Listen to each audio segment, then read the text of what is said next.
Vaginal infection অর্থাৎ মাসিকের রাস্তার দুর্গন্ধ কিংবা চুলকানিজনিত যাদের সমস্যা রয়েছে তাদের জন্য 4 প্রকার ঘরোয়া টিপসের কথা আমি আজকে আলোচনা করব, যেগুলো আপনারা নিয়ম মেনে চললে, এই 4 ধরনের টিপস ফলো করলে কিন্তু আপনারা এই ধরনের খারাপ ব্যাড স্মেল থেকে আপনারা রক্ষা পেতে পারেন। প্রথমেই আমি বলবো টক দইয়ের কথা। সাধারণত যে ধরনের ভ্যাজাইনাল ইনফেকশন হয় এটা মূলত ব্যাকটেরিয়াল অর্থাৎ ছত্রাকজনিত কারণে এই ধরনের ইনফেকশন হয়ে থাকে। টক দইতে কিন্তু আসলে অনেক পরিমাণে ভালো ব্যাকটেরিয়া থাকে। দিনে প্রতিদিন যদি আপনি 2 থেকে 5 চামচ করে আপনি টক দই খান তাহলে কিন্তু এই সমস্যা থেকে অনেকটাই বেরিয়ে আসতে পারবেন। এবং যাদের এই ধরনের সমস্যা রয়েছে নিয়মিত টক দই খাওয়ার অভ্যাস করুন, আস্তে আস্তে আপনার এই খারাপ দুর্গন্ধ কিন্তু কমে আসবে।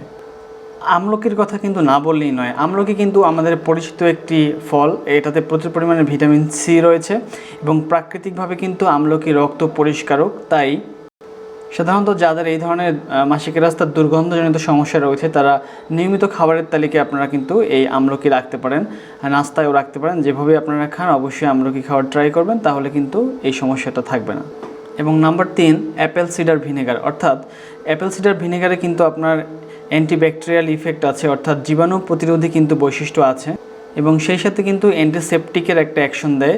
তাই গোসলের আগে বালতির মধ্যে আপনারা 2 কাপ পরিমাণে অ্যাপেল সিডার ভিনেগার যদি মিশিয়ে গোসল করেন তাহলে কিন্তু এই ধরনের খারাপ দুর্গন্ধ থেকে আপনারা রক্ষা পেতে পারেন। আপনারা এটাকে একটা বাত হিসাবেও, হিপ বাত হিসাবেও আপনারা নিতে পারেন। 15 থেকে 20 মিনিট যাবত আপনার কোমরের অংশটাকে এই পানির মধ্যে ডুবিয়ে রাখলে কিন্তু আপনারা ভালো একটা রেজাল্ট পাবেন। এবং নাম্বার 4, নিম পাতা। নিম পাতার কথা না বললেই নয়। নিম পাতায় কিন্তু অ্যান্টিভাইরাল, অ্যান্টিব্যাকটেরিয়াল এবং অ্যান্টিফাঙ্গাল অর্থাৎ 3 ধরনের কিন্তু প্রতিরোধী অ্যাকশন আছে এই নিম পাতাতে। ভ্যাজাইনাল সংক্রমণ দূর করতে আপনারা এটাকে একটা ঘরোয়াভাবে ব্যবহার করতে পারেন। 1 কাপ পরিমাণ গরম পানিতে কিছু পাতা আপনারা ফুটিয়ে নিতে পারেন এবং এই ফুটিয়ে নেওয়ার যে পানিটা এটা কিন্তু আপনারা আক্রান্ত স্থানে ব্যবহার করলে আশা করি আপনারা ভালো একটা রেজাল্ট পাবেন।